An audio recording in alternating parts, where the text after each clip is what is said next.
غطرفي يا بنت بصت وتغني تكمل الافراح ومبارك عريس ابتدى بدع القصايد واستوني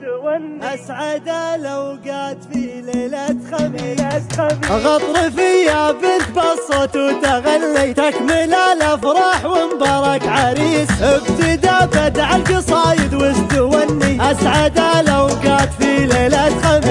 يا عساه يعيش بالعمر متهني ما يمره يوم بالدنيا تعيس يجعل الله فيكم الخير ويمن يسعدك وانت لها عز ونيس. ابن شيخ لصدوق المدح مني معجنه من ندرة الرنفيس والبراجل لا يكل ولا يولي والمواقف دونها حبل بسيس ما وصل للي وصل له بات مني دونها لا شف حامد الوطيس خيله اللي للعلا ما ترجه اللي سابق لا صار في الميدان ريس وان بغيت بهالقصايد ما عصني تعترض لي دون حد ودون كيس وان بغيت بهالقصايد ما عصني تعترض لي دون حد ودون كيس. غطرفي يا بنت بصت وتغني تكمل الافراح ومبارك عريس ابتدى بدع القصايد واستوني اسعد الاوقات في ليله خميس.